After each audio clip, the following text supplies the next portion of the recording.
And to correct you a little bit, 7 years in the industry, I was in commercial banking and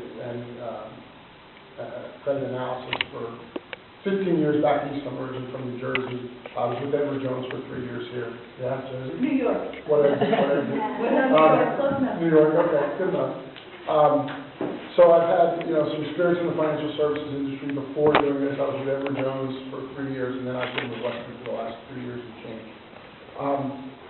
So when we were discussing things to talk about, the thing that struck me the most interesting, because I do it very often, is talking about alternative income investments. Particularly very timely, because if you have any bankers here, anyone has tried to invest in CDs over the last several years is finding that there's not a whole lot of income you can make from that, particularly if you take into consideration the average 3% being the average inflation rate. You're not getting anywhere close to that.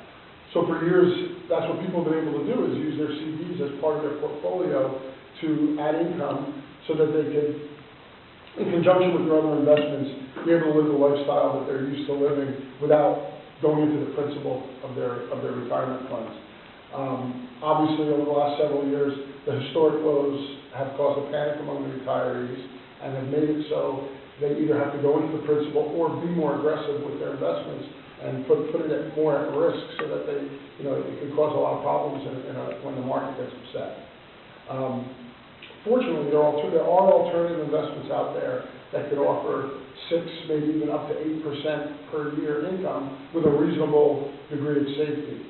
I'm going to go into very, very given our time constraints, as well as the restraints put on us by the federal government that don't allow us to discuss specifics without giving you about this bigger perspective about each product. So I'm going to go into 2 of the possible alternatives. I'm going to be very vague. If you do want, well, because we have to be. Past performance is not a prediction of the future, and you guys know that one, right?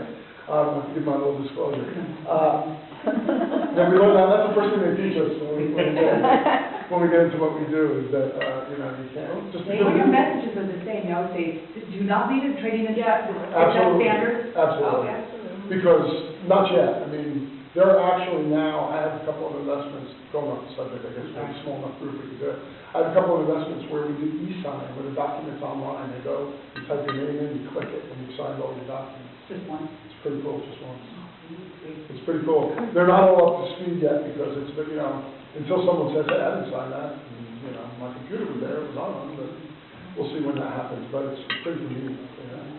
So I'll go into two of the types of investments.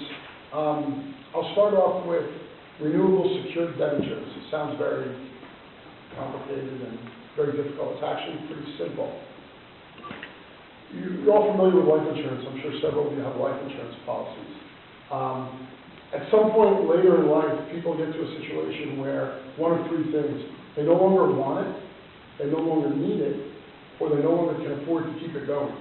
Because here you go, you get to be 80 years old, you've been paying for 20, 30 years on your life insurance policy, and say you have a $1 million death benefit. Because you're, for certain reasons, I'm not an insurance person necessarily, so there are definitely times where your insurance premiums are going up, and all of a sudden you're not working anymore, you don't have a load of income coming in, and it becomes not cost effective to keep it going. So I'll read you a little. Over $10.5 trillion of life insurance benefits are owned by individuals who may believe their only options are one of the following 3: to continue to pay the premiums to guarantee their death benefit, to allow the policy to lapse for no value, which means all that money you put in all those years goes to nothing, or to receive the surrender value from the insurance company, which is always considerably less than the policy is worth. What they don't know is there's a secondary market out there where you can actually sell your insurance policy for its current value and receive. You're not going to receive the whole death benefit, obviously, but you can receive a lot more than you would have by doing any of those other than keeping it and having to pay it, which you can't do. So that's what this is. A company comes in and they purchase these individual policies, and they, particularly the one I'm dealing with anyway, only buys it from the A-rated insurance companies, because that's the important thing. You want to make sure that the insurance companies that they're buying, your guarantee is really from the insurance companies. If the insurance companies went out of business, those policies wouldn't necessarily be okay. So they're buying it from A-rated insurance companies. They're pooling maybe 250 of them together.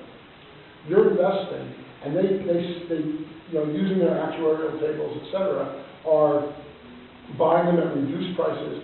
So everyone's winning because the insured is getting a big chunk of money, bigger than they would have gotten using any of the other possibilities that they have. You're getting, the interest rates that they're paying are, they have several different programs, but the best one, in my opinion, was for 2 years you can put your money away and get 6.5% per year, which is pretty nice considering the type of security you have backing it with all these different insurance policies. Because as these people, they call them maturity events. They want, there's I tease them, I said, whenever there's a maturity event, they ring the bell. Nothing like that. But that's, and it's a fact of life, that's what it is, and whenever when that happens, they get paid the full death benefit. So they're able to stay in business, and they're able to be earning enough to pay that 6.5% per year to the people that are buying into this program. There is no growth of your principal. You're going to get back your, when it expires, just like a CD, you're going to get back your principal plus your interest. They're called renewable because the way it's set up is they will automatically renew the next program. However, you have the opportunity at that point to give you a 30 or 60-day window to take your money out and do whatever you want to do with it, or you can continue. So it's become a very predictable way to get your interest that you've been getting. You can get it monthly, you can get it annually. It's up to you. You have the choice when you make the investment. And you're able to put your money away safely. It's not federally FDIC insured like your CDs were. There's really nothing out there that pays a reasonable rate that has that kind of insurance right now. And you can go on and feel comfortable that you're going to at least get on a percentage, on a normal percentage of your portfolio that you've kept in income-producing assets, continue to earn instead of having to either take more risk with using stocks or mutual funds or anything like that, and you can keep it in there. So that's one of the things. The second one